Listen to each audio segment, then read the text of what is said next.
En el nombre del Padre, y del Hijo, y del Espíritu Santo. Amén. Libra mis ojos de la muerte, dales la luz que es su destino. Yo, como el ciego del camino, pido un milagro para verte. Haz de esta piedra de mis manos una herramienta constructiva. Cura su fiebre posesiva y ábrela al bien de mis hermanos. Haz que mi pie vaya ligero, da de tu pan y de tu vaso al que te sigue paso a paso por lo más duro del sendero. Que yo comprenda, Señor mío, al que se queja y retrocede, que el corazón no se me quede desentendidamente frío. Guarda mi fe del enemigo, tantos me dicen que estás muerto, y entre la sombra y el desierto, dame tu mano y ven conmigo. Amén.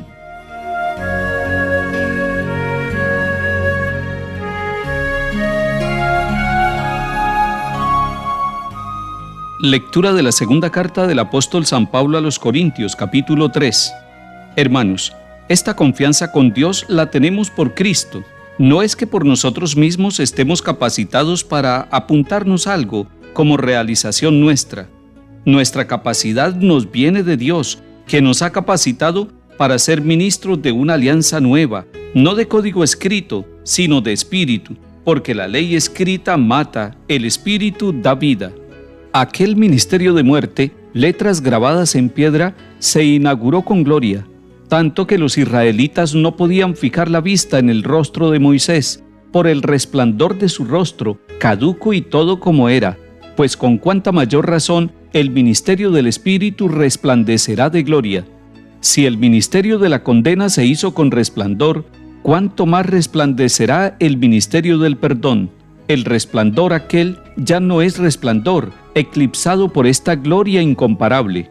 Si lo caduco tuvo su resplandor, figúrense cuál será el de lo permanente. Palabra de Dios. Te alabamos, Señor.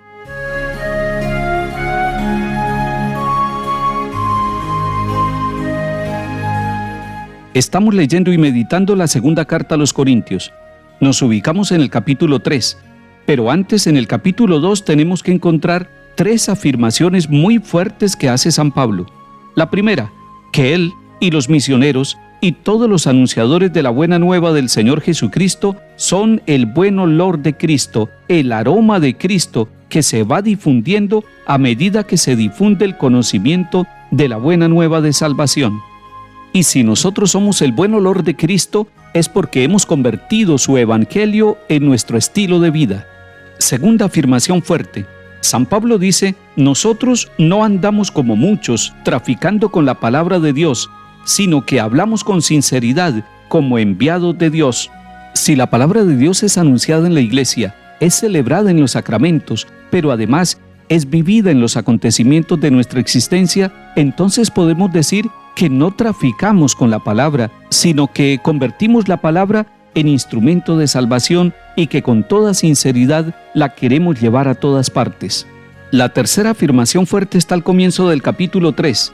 Nos dice San Pablo en esta segunda carta a los Corintios, nadie puede negar que ustedes son una carta de Cristo, que Él redactó por intermedio nuestro, escrita no con tinta, sino con el Espíritu del Dios vivo, no en tablas de piedra, sino en corazones de carne. Una familia evangelizada, una comunidad llena del Evangelio, se convierte en carta de Cristo leída por todo el mundo y además se convierte en carta de presentación de aquellos hombres y mujeres que les han anunciado con alegría, con gozo y con fe la buena nueva de la salvación. Ahora sí llegamos al texto que la Iglesia nos propone en este día, el capítulo 3 de la segunda carta a los Corintios. Allí Pablo nos dice que la capacidad para anunciar el Evangelio, la capacidad para ser misioneros, la capacidad para construir el reino de Dios, no nos viene de nosotros mismos. No tenemos esa capacidad, sino que es Cristo el que nos da la capacidad para ser ministros de una nueva alianza. Y compara la antigua y la nueva alianza. La antigua alianza, la de las tablas de la ley, la alianza del Sinaí, que tenía como protagonista al pueblo peregrino y a Moisés como su intermediario. Pablo nos está recordando que el rostro de Moisés resplandecía de tal manera que los israelitas no podían fijar la vista en su rostro, porque no aguantaban el resplandor. Era la manifestación de la gloria de un Dios que quería liberar al pueblo de la esclavitud. Ahora, el rostro de Cristo se nos convierte, como dice el Papa Francisco, en el rostro del Dios misericordioso, del Dios Padre que viene a buscarnos. Es un resplandor de misericordia, es un resplandor que eclipsa la antigua alianza, es un resplandor de misericordia y de bondad superior al resplandor de la alianza de las tablas de la ley. El gran paso que hemos dado en la nueva alianza es poder mirar directamente el rostro del Dios misericordioso, es poder mirar el rostro de Dios sin miedo. Lo vemos en Cristo, el rostro sufriente, el rostro de niño, el rostro del crucificado, pero sobre todo, el rostro del resucitado que nos llena de esperanza, que nos llena de gozo. Y por eso nuestra tarea es doble. Primero, reflejar con nuestro rostro la presencia misericordiosa de Dios. Y segundo, descubrir el resplandor del rostro de Cristo en los niños que sufren, en los más pobres, en el rostro de los jóvenes, incluso de aquellos que están alejados de los caminos de la verdad, en los rostros de los indígenas, en los rostros de los campesinos, en los rostros de los obreros, en los rostros de los marginados, en los rostros de los ancianos, en el rostro de la mujer, en el rostro de los enfermos. Para poder descubrir el rostro de Cristo, el resplandor de Jesús en el rostro de una persona que ha sido golpeada en su dignidad, que está preso, que está abandonado, que está resentido, que está por caminos equivocados de violencia o de corrupción, debemos dejarnos acompañar por la gracia del Espíritu Santo. Que el Espíritu Santo hoy nos ayude a descubrir en nuestra propia vida, en nuestra propia historia, el rostro de Cristo, y nos dé ojos para ver el rostro de Cristo en todos aquellos hombres y mujeres que pasen a nuestro lado. Salmo 98. Ensalcen al Señor Dios nuestro, póstrense ante el estrado de sus pies, Él es santo. Moisés y Aarón con sus sacerdotes, Samuel con los que invocan su nombre, invocaban al Señor y Él les respondía. Dios les hablaba desde la columna de nube, oyeron sus mandatos y la ley que les dio. Señor Dios nuestro, tú les respondías, tú eras para ellos un Dios de perdón y un Dios vengador de sus maldades. Ensalcen al Señor Dios nuestro, póstrense ante su monte santo, santo es el Señor nuestro Dios.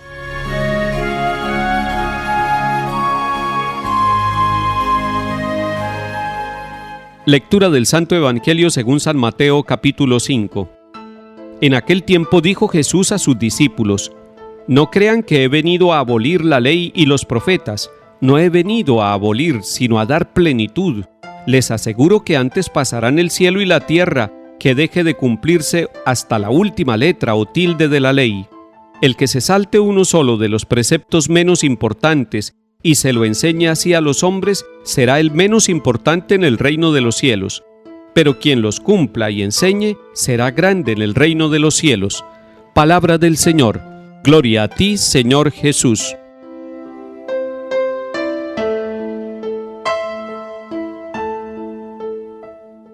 La ley y los profetas era la base de la espiritualidad del pueblo de Israel, y algunos pensaban que Jesús había venido a abolir, a quitar la ley que había recibido el pueblo de Israel por Moisés y la enseñanza de los profetas. No, Él es la ley, y la ley nueva es la ley del amor, es la ley de la plenitud.